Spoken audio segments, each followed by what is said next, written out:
जब chronic stress के phase में क्या हो रहा है, ब्लड प्रेशर बढ़ता है। अभी क्रॉनिक स्ट्रेस के फेज में क्या हो रहा है, कॉर्टिसोल का लेवल बढ़ा हुआ है बहुत लंबे समय तक, ब्लड प्रेशर बहुत लंबे समय तक बढ़ा रहेगा, और इसलिए एक तो हार्ट डिजीज का जो रिस्क है वो बहुत ज्यादा बढ़ जाता है, हाई बीपी का जो रिस्क है वो बहुत बढ़ जाता है।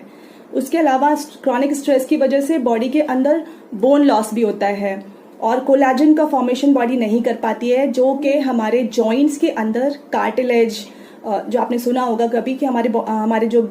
जॉइंट्स हैं अलग अलग, उनमें कार्टिलेजेस होते हैं बेसिकली, वो कोलेजन से बनते हैं। अगर उसका फॉर्मेशन नहीं हो रहा है तो जो कार्टिलेजेस हैं वो अपने आप को रिपेयर नहीं कर पाते हैं, डैमेज होने लगता है वहां पर, और तब वहां पर इन्फ्लेमेशन आपको देखने को मिलेगा, और दर्द जो होता है या जो आर्थराइटिस वाली सिचुएशन बनती है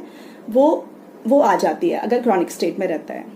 तो कुल मिला के हमने ये समझ में आता है कि जो स्ट्रेस हार्मोन्स हैं, अगर वो क्रॉनिक स्टेट में, वो बेसिकली क्या है कि वो एक तरह का प्रिकर्सर या कह सकते हो कि रूट कॉज है किसी भी तरह की डिजीज के लिए,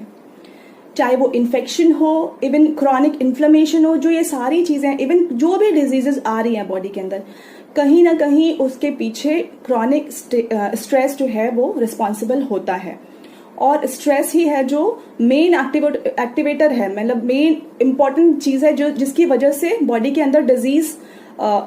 हो सकती है, डिजीज स्टार्ट हो सकती है। और ऐसा भी कहा जाता है, कई बार स्टडीज में ये भी बोला जाता है कि इट इज ऑलमोस्ट इम्पॉसिबल, अगर आप स्ट्रेस फ्री हो तो आप आसानी से कोई इन्फेक्शन, आसानी से कोई बीमारी नहीं आती है। तो इसीलिए हैप्पी रहना, स्ट्रेस फ्री रहना बहुत इंपॉर्टेंट है। Next, chronic